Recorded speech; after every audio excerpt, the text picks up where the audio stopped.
तो यहाँ पे प्रश्न क्रमांक 1 बोला गया है, निम्नलिखित प्रत्येक में गुणन के अंतर्गत उपयोग किए गए गुणधर्म का नाम लिखिए। इसका पहला भाग है -4/5 गुना 1 बराबर 1 गुना -4/5 बराबर -4 आपका 5 है। तो इसमें कौन सा गुणधर्म लगा है जो -4/5 आया है, ठीक ना, ये आपको बताना है। तो हम लोग एग्जाम्पल के माध्यम से समझेंगे। तो यहाँ पे देख सकते हैं कि -4/5 है और इसमें गुना किया गया है 1 से, ठीक ना। तो किसी भी संख्या में अगर 1 से आप गुना कराते हैं तो आपका सेम ही संख्या आता है, ठीक ना, ये आपको पता है। अब देखिए इसमें क्या किया है, उसके बाद आपको क्या किया है, क्रम बदल दिया गया है। माने कि एक देखिए यहाँ पे क्या किया गया है, 1 का गुना फिर -4/5 में किया गया है। तो अगर आप क्रम बदल के भी अगर गुना कीजिएगा तो ये -4/5 आएगा, ठीक ना। तो आपको बताना है कि इसमें कौन सा गुणधर्म हुआ है। तो इसमें आप डायरेक्ट बोलिएगा कि 1 का गुणात्मक तत्सम हुआ है, क्योंकि इसमें सभी में दोनों में आप देख सकते हैं कि 1 का गुना हुआ है, ठीक ना। तो यहाँ पे बाबू आपको लिख देना है कि 1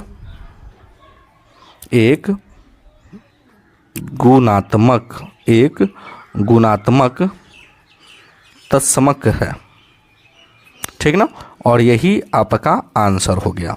तो आ गया होगा समझ में। अब देखिए बाबू दूसरा हम लोग समझते हैं।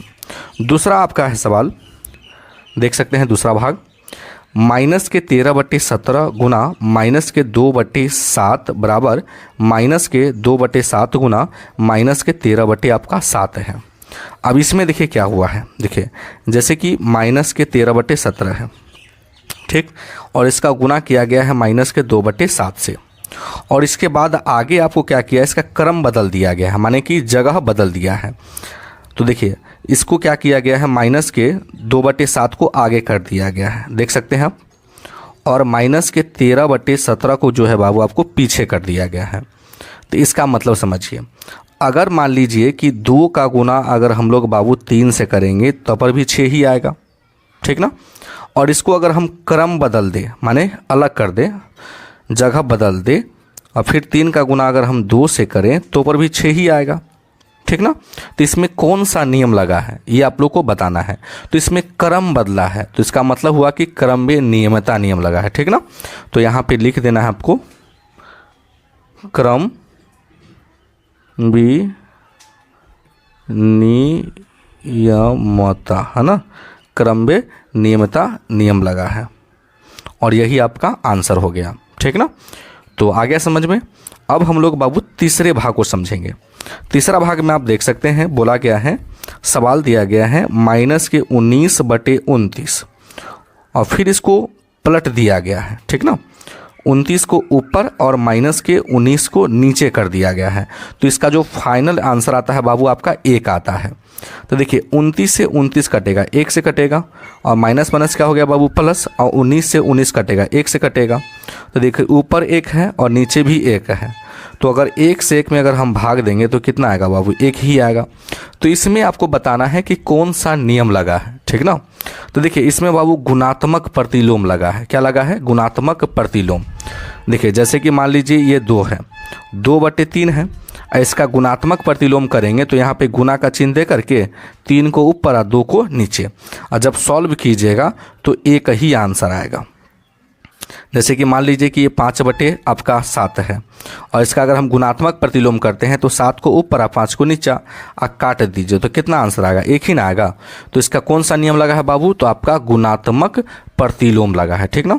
तो यहाँ पे आपको लिख देना है गुणात्मक प्रतिलोम, और यही आपका आंसर हो गया। तो हम लोग जो फर्स्ट सवाल है उसको बहुत ही बेहतरीन तरीके से सॉल्व कर लिया। अब चलिए दूसरे सवाल को सॉल्व करते हैं। दोस्तों यहाँ पे दूसरा सवाल बोल रहा है कि बताइए कि कौन से गुणधर्म की सहायता से आप 1/3 गुना 6 गुना 4/3 को 1/3 गुना 6 गुना 4/3 के रूप में अभिकलन करते हैं। इसमें आपको बताना है कि कौन से गुणधर्म लगा है, ठीक ना। तो देखिए इसका हम लोग आंसर लिखेंगे। देखिए यहाँ पे दिया गया है 1/3 गुना 6 गुना 4/3, अब यहाँ पे को लिखा है, इसको हम लोग बराबर कर लेते हैं, ठीक ना। और लिखेंगे 1/3 गुना, फिर 6 के साथ हुआ है और इसको फिर 4/3 से गुना किया गया है। तो इसमें आपको बताना है कि कौन से नियम लगा है। तो देखिए थोड़ा सा समझिए, 1/3 को हम लोग ए मान लेते हैं, ठीक ना, गुना का चिन्ह है तो हम लोग गुना का चिन्ह देंगे। 6 को हम लोग बी मान लेते हैं और 4/3 को हम लोग बाबू सी मान लेते हैं। बराबर है तो बराबर आपको दे देना है। अब देखिए तो यहाँ पे क्या दिया है आपका, फिर 1/3 दिया है, तो यहाँ पे क्या हो जाएगा आपका, 1/3 को हम लोग ए माने हैं और गुना 6 को हम लोग क्या माने हैं, तो 6 को हम लोग बी माने हैं, ठीक ना, और 4/3 को हम लोग क्या माने हैं, सी माने हैं। तो यहाँ पे कौन से गुणधर्म लगा है, तो देखिए एग्जाम्पल के माध्यम से हम आपको समझाते हैं। जैसे मान लीजिए बाबू एक 2 मान लेते हैं, एक 3 मान लेते हैं और एक 5, 3 संख्या हम लोग, 3 संख्या इसमें दिया हुआ है, हम 3 संख्या ले लिए। अब इस नियम पे पहले हम बैठाते हैं, तो ए के जगह पे क्या हो जाएगा 2, बी के जगह पे क्या हो जाएगा बाबू आपका 3 और सी के जगह पे क्या हो जाएगा 5। तो इसको आप सॉल्व कीजिए, तो लिखेंगे 2 का 2, पहले हम लोग कोष्टक का हल करेंगे, तो 3 × 5 = 15, तो 15 दूना कितना आ जाएगा बाबू आपका 30 आ जाएगा, ठीक ना।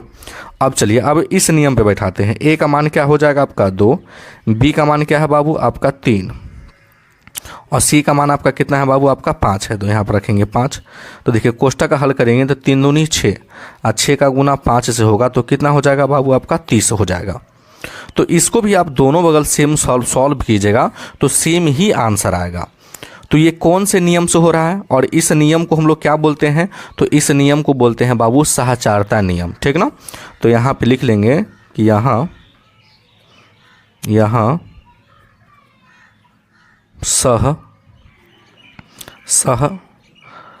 सहचार्यता है ना, सहचार्यता